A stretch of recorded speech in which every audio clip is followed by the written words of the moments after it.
Details చూస్తే ఈ నెల 21న సీఎం రేవంత్ రెడ్డి అధ్యక్షతన సచివాలయంలో తెలంగాణ కేబినెట్ భేటీ కాబోతోంది. ఈ నెల చివర్లో అసెంబ్లీ సమావేశాల ఏర్పాటుకు కసరత్తు చేయనున్నారు. రైతు రుణమాఫీపై కూడా మంత్రిమండలి కీలక నిర్ణయాలు తీసుకునే అవకాశం కనిపిస్తోంది. ఆగస్టు 15వ తేదీ నాటికి రుణమాఫీ చేసేలా ప్లాన్ చేస్తున్నారు.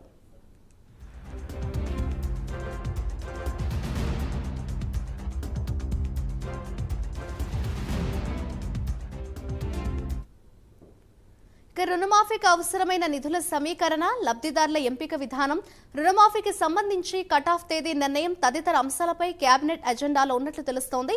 లబ్ధిదారుల ఎంపిక విషయంలో అనుసరించాల్సిన విధి విధానాలు, క్షేత్రస్థాయి పరిస్థితులు, ఇదివరకున్న మార్గదర్శకాలు తదితర అంశాలపై సీఎం రేవంత్ తమ మంత్రివర్గ సహచరుల అభిప్రాయం తీసుకోనున్నారు.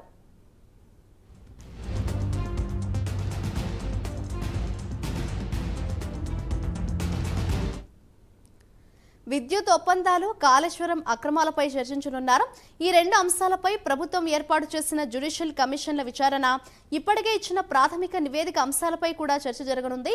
ఉద్యోగులు, ఇరు రాష్ట్రాల మధ్య ఆస్తులు, అప్పుల పంపకాలు తదితర అంశాలు ఎజెండాలో ఉన్నట్లు సమాచారం. ఇక ప్రభుత్వ ఉద్యోగుల పీఆర్సీ, డిఏ, ఇతర సమస్యలపై కూడా కేబినెట్ భేటీలో చర్చించే అవకాశం ఉంది.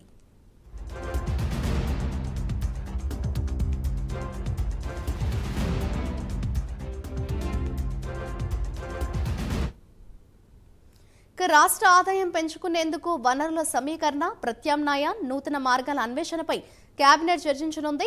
తెలంగాణ, ఆంధ్రప్రదేశ్ రాష్ట్రాల మధ్య అపరిష్కృతంగా ఉన్న అంశాలపై కేబినెట్లో చర్చించనున్నట్లుగా తెలుస్తోంది. ఈ నేపథ్యంలోనే వివిధ శాఖల అధికారులు పలు అంశాలపై నివేదికలు సిద్ధం చేస్తున్నారు. ఇదే అంశంపై మరింత సమాచారాన్ని మా ప్రతినిధి నాగేంద్ర అందిస్తారు. నాగేంద్ర, చెప్పండి, త్వరలో తెలంగాణ కేబినెట్ భేటీ కాబోతున్నట్లుగా తెలుస్తోంది. దీనికి సంబంధించిన డీటెయిల్స్ ఏ విధంగా ఉన్నాయి? థ్యాంక్ యూ మధురి.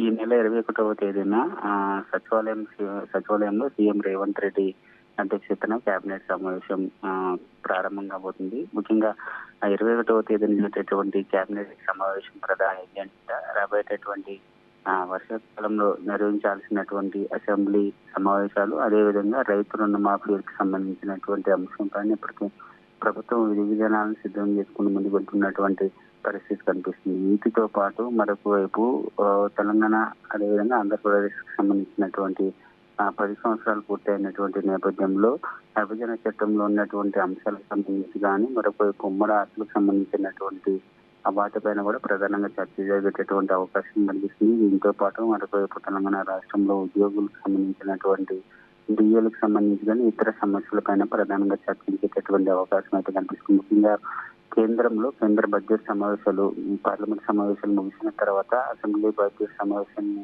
ఏర్పాటు చేయాలా లేక ఏందన్న దానిపైన ప్రధానంగా 21వ తేదీన ఏర్పాటు చేసేటటువంటి కేబినెట్ సమావేశంలో చర్చించడంతో పాటు అదేవిధంగా రుణమాఫీకి సంబంధించినటువంటి అంశంపైన ప్రధానంగా చర్చించబోతున్నారు. చర్చించి తర్వాత ఒక కీలకమైనటువంటి నిర్ణయాలు తీసుకునేటటువంటి అవకాశం అయితే కనిపిస్తుంది. Thank you Nagendra.